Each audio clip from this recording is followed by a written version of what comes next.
At ito na nga guys, ulit yung aking RG100 Pro. Bali ito yung nag-crash nung ginawa ko yung flipping ng drone. Because gusto ko subukan yung ibang feature tulad ng pag-flip. Tapos yun nga, bigla siyang naging uncontrollable.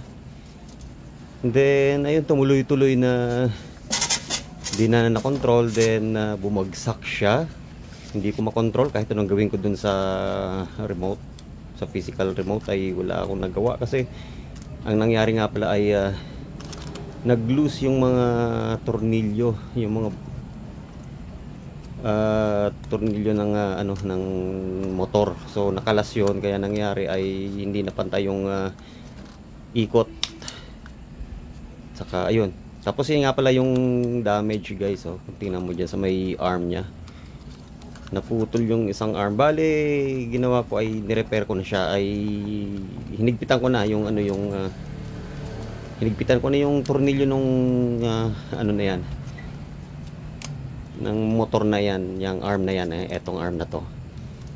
So then afterwards nakita ko pag inspection ko, physical inspection, ay may bali, ayun, may may putol yung isang arm. Kaya pala nung trinay ko ulit ay paggewang-gewang na ulit yung lipad niya at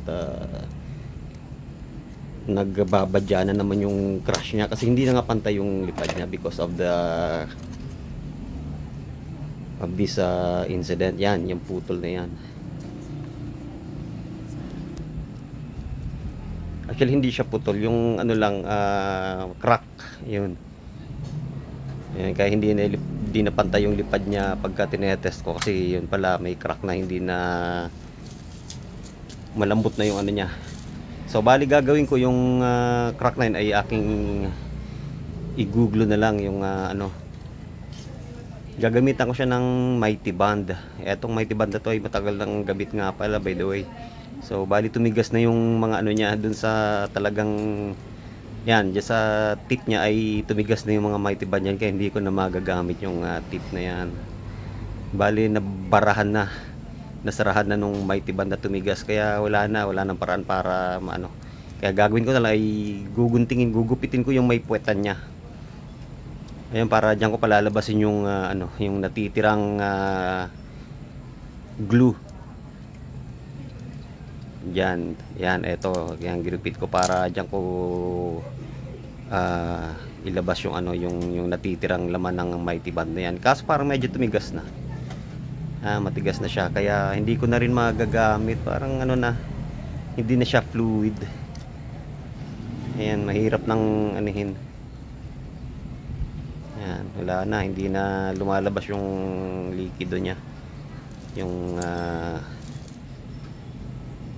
kaya gagawin ko, lalakihan ko yung butas. Hopefully lumabas pa yung natitira niya, kasi sayang din naman kung itatapon lang. Kaya ginawa ko, ginupit ko na nga lang. Ayan, tapos ina-apply ko na siya dyan sa ano, ina-apply ko na dyan sa ano niya, sa crack na arm. Hopefully maayos pa, pero mukhang wala na yata kahit anong gawin ko. Parang tumigas na rin yata yung laman ng Mighty Band na to. Ayan, wala na, kahit anong gawin ko wala na lumalabas, tumigas na yata. Ayan. Pero meron akong isa pang ano dyan, glue sa loob, kukuhanin ko lang saglit. Teka lang. Ayun, eto kinuha ko guys, meron pa akong naka-imbak na Loctite. Yun, mga ginagamit ko kasi ito sa, ayun nga ulit guys, buti na lang may naka-imbak pa akong ano, Loctite na hindi pa gamit, as in sealed pa. Kaya ito na yung lang gagamitin ko sa crack ng arm ng aking RG100 Pro. Sana effective to. Ayan, bagong bago pa yan. Loctite baka naman. Ikaw nang bahala. Ayun, so bubutasin ko yung ano niya, yung parang pinaka-takip niya. Manipis lang naman siya na aluminum eh. Ayun, butas na siya. Then lalagay ko ulit yung parang dispenser niya. Tama ba? Dispenser. Hihigpitan ko lang para ano, hindi matapon yung iba. Yung Loctite yan. Tapos Yun, i-apply ko na siya. Gagawin ko yung ano, yung crack. Ayan, papatak-patakan ko ng ano, ng Loctite. Sana maibalik pa yung ano niya, yung normal na lipad. Kasi sayang din naman tong drone na to. Maganda tong drone na to eh. Brushless. Kaso nga lang talaga mura. Alam niya na, yung quality ay nasasacrifice pag dating sa presyo. Mura kasi, syempre yung ano niya kasi yung plastic material na ginamit dito ay yung malambot, saka yung madaling mapunit, parang madaling mabasag. So kasi nga budget drone, kasi sobrang ano talaga to, napakamura. So yun, pag didikitin ko siya, pagka lagay ko ng ano, dinikit ko siya. Yan, okay na siya. Pupunasan ko yung ano para hindi tumigas yung ano at hindi mabarahan yung nozzle niya. Gagawin ko na lang ay hihigpitan ko yung ano. Parang ipe-press ko, i-compress ko yung arm niya para manatiling nakadikit yung mga nag-crack na parts, and habang nakadikit yan ay tumitigas naman tumitigas naman yung Loctite na nilagay ko. And hopefully ma-restore pa siya. Kahit hindi na, of course hindi na tulad nung ano, nung original. Pero at least sa akin lang ay at least ma-restore or maidikit ko lang ng maayos. Yan, compress ko lang para dumikit maigi. Yan, patatagal-tagalin ko. And then yung ginagawa ko, ihipang ko para madaling matuyo yung ano, yung ano ba, yung substance, yung Loctite, yung glue. Didikit ko na, tapos ano ko lang ginagawa ko, kino-compress ko lang siya, pinupush ko lang yung dalawang gilid, yung dalawang part yung naghiwalay, nag-crack. Kaya medyo tumitigas-tigas na siya. Mabilis lang tumigas to, mabilis lang matuyo. Yan, yan o, yung bandar yan. Yan ko pinatakan ng ano, ng Loctite. Buti na lang yun lang yung na ano. Ayan na, eto na yung test. Kasi fast forward ko na, and then pinatay ko na ano, yung video na yon kasi pinatuyo ko na siya. Siguro after isang oras. Yan, tinest ko siya. Ayan, take off. Ayun, medyo okay naman. Okay naman yung performance nung Loctite, nung glue. And then parang normal ulit yung lipad niya. Ayun, as you can see guys.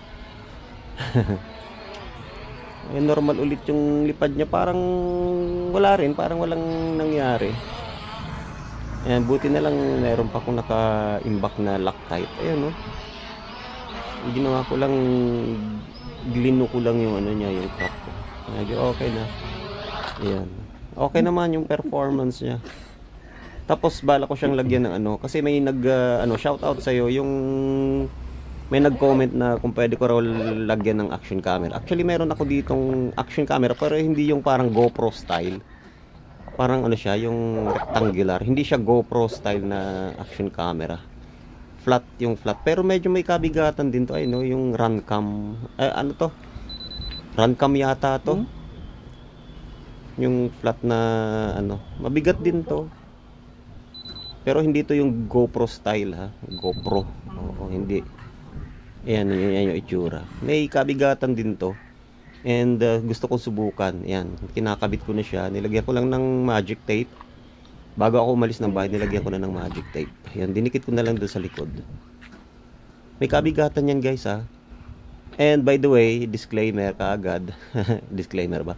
Ano yan, low bat yan eh. Pagka alis ko ng bahay, okay pa siya. Tapos nung inon ko na, pinindot ko na yung on button ng camera, ng action camera, ng Runcam, ay biglang nag-ban siya, nag-alarm yung low voltage siya. Kulang siguro sa charge. Kaya ayan, pero at least ang mahalaga rito ay ano, yung kakayahan ng RG100 Pro na makapag ayun, nililipad ng hangin, malakas yung hangin, tapos Hindi ko kasi na ano yung hindi ko siya na iset dun sa high rate ba. Kaya tinangay ng hangin. Malakas yung hangin ngayon, guys. Tinangay ng hangin. Tapos yun nga yung hindi ko napindot yung high rate. Supposed to be. Ayun. Tapos eto inadjust ko na yung dun sa remote, 'di ba? May pindutan dun na na parang low rate, medium rate or mid, and then high rate. Ayan, naka high rate na yan. So subukan ko ulit. Kanina tinangay ng hangin eh. Pero kinaya niyo yung payload niya, yung extra payload na action camera. Nakayanan niya kasi brushless ang yung motor niya, malakas 'yan. And of course, I want to shout out dun sa nag-suggest niyan. Thank you sa suggestion. Tapos ayan na ulit. Tinest ko na ulit. In-adjust ko na bago ko siya pinalipad. In-adjust ko na yung niya, yung flight mode niya into high rate. Yung pinaka malakas. Ayan, hindi na siya natatangay masyado ng hangin. Tapos kinakaya niya yung yung action camera, yung extra payload ba. Ay kinakayanan, no. Ang galing. Ang lakas din. Ayun, kaso nga yung problema ay low voltage yung yung camera, kaya hindi ko nakapag-record ng footage, sayang din naman. Pero anyway, ang pinaka point dito ay kung kaya ba ng RG100 Pro na magbuhat ng extra payload. And ang tanong na yun ay nasagot na sa test na to. Ayun, kaya nyo. Pero yung mga GoPro form factor yata ay sa tingin ko hindi niya kakayanin. Kasi masyadong masyadong mabigat yun kaysa dito. Eto hindi kabigatan. Although merong rin to. May timbang din to of course, pero hindi siya ganun kabigat tulad ng mga GoPro, tulad nung DJI action camera. Yan, may kabigatan din to. Saka sigurado may epekto sa sa battery life, sa flight time. Pero ang importante ay kaya niyang buhatin yung action camera na nilagay ko. Sa tingin ko yung kaya rin yung mga GoPro, kaso nahihirapan yung aircraft, nahihirapan si RG100 Pro. Tapos yun nga ang kagandahan dito, yung advantage niya ay brushless motor siya. Kaya malakas, efficient, malakas. Kaya niya yung extra payload. Tulad niya, actually, kaya niya pang tumaas ng altitude. Kaso di ko lang ginagawa kasi nga medyo malakas yung hangin. Baka tangayin sa mas malayong lugar. Baka sumabit siya sa mga puno na yan. Tapos hindi ko na ma-recover. Sayang naman yung aircraft, pati yung action camera. Pagka hindi ko na na-recover. Pag medyo malayo yung pag nilipad sa malayo, sayang yung aircraft, and then sayang yung action camera. Pero ayun, kayang-kaya niya, malakas to guys. Yun, kayang-kaya niya yung action camera na nilagay ko. Kayang-kaya niya, pero di ko lang ini-squeeze yung battery niya or tinet sa maximum na yung battery niya. Kung hanggang saan aabot yung yung charge ng drone. Pero yakang yato. Ayan, nasa likod niya, nilagyan ko lang ng magic tape. Kayang-kaya niya. Yun, kasama ang palad nga lang talaga, low-bat siya. Hindi ko na kuhanan ng Next time, bali sa ngayon tina-charge ko yung niya, yung action camera na to na nilagay ko dito. Kaya next time sigurado meron na akong footage yan. Lalagay ko ulit siya, ididikit ko ulit siya, tapos kukuha na ako ng footage. So thank you for watching guys, and subscribe to the channel.